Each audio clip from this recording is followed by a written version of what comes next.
Hey everybody, Davis Bryant here, blog post number 2. Uh, I'm going to talk about the break of 3 questions down as leaders in educational technology. As leaders in educational technology, how can you garner support for the effective use of technology from your staff members? If you take a look inside the 21st century classroom, you can see that technology is everywhere. And whether you like it or not, it's not going anywhere. And for me personally, I'm glad it's here. Um, Within my school, it's important that we work as a team to ensure the technology is being used effectively. As technology expands in the nation's schools, a variety of associated issues are developing with which administrators should be familiar with. Now we have to understand that change has to come from above. Change, as what I've seen in some of the other posts, is what we're seeing, and how we approach change is with an open mind and an open heart. And for me, change, respect, and love. Um, how do we show people that we understand where they're coming from? We understand that they don't want to see change, but we're here. This is something. This change is going to make things better for our students. It's going to make things better for technology used in the classroom. As Proverb 9:9 says, give instruction to a wise man, and he will still be wiser. Teach a righteous man, and he will increase in learning. We have to have good hearts about this. Educational leaders have to work with teachers to ensure that technology is being used correctly in the classroom. All right, so that's hand in hand. If they're going to step up and they're going to do what they need to do to make things better for the teacher, then they need to trust and know that us as teachers are going to do our part. We're going to utilize the things that they have given us. So I understand that this change is aggravating. It kind of gets in the way of what we're doing, but it's not about that. And that's where we as teachers have to get to and have to understand is that it's about the kids. And from what I've seen about people that have been teaching for 20 plus years, they've seen a lot of stuff. They've seen how kids act, they see all that, but they've grouped that into one thing and they're not seeing the joy and the understanding of what being there and incorporating change and making things develop to where all kids are included in the classroom. How this change in technology and used, how it makes a difference. What will this look like in your school district, your building, and individual classroom?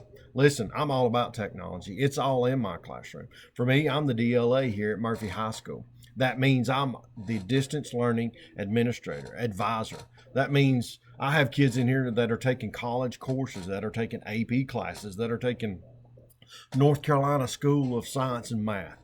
So I'm all about the embrace. I have a room set aside just for this science and math, the STEM, where they can sit in a virtual classroom. They have a microphone, they have the camera, and they're working together back and forth with each other. I think these are great assets for these kids that want to move up. Now, what do we do about the kids that are interested in trade schools, that are interested in something like that? We still offer that. We are still able to allow our students to go off campus and learn welding, to learn electrical, to learn mechanics, auto mechanics, to do so many things. And we need to give these opportunities to our kids. I think it's very important. Most of our students have the use of computer and internet access at home. Granted, we do live in a rural area. We're one of the biggest counties in the state of North Carolina. And some of these areas don't have great internet, and some of our kids can't afford it. It's a poor community, and we have a lot of great things, but we also do have a lot of students whose families, whose homes, that internet's not a necessity for them. And some of our kids can't use the Chromebooks and the technology that we have. But as for McDonald's and there's other businesses that make it free, they can go there. So it is able, and we try to make it where they can do it at school as well. Um, Administrators have to be supporting and developing teachers to capture and harness the power of technology. They have to be supportive, but we also have to be supportive of our administrator. In my class, I incorporate technology. I look for resources that are going to help my students. I understand what course they're taking, writing styles, and looking up citations and just some of the things that help students find what they need to make it a better life and to enjoy this.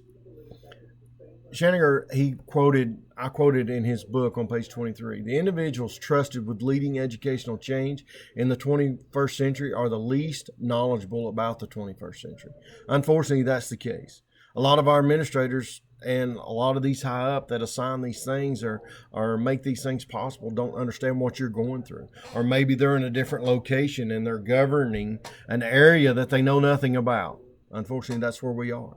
We have to put our faith in God and understand that what we are doing and what we're trying to do is make this better for our students in our class.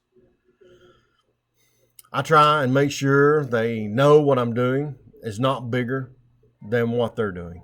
So what I'm trying to get my kids to understand, and even my peers and other teachers, that what I'm asking them to do, what I'm asking them to do with technology is not bigger than what they're doing. I'm just asking them to look at this and maybe make their life better.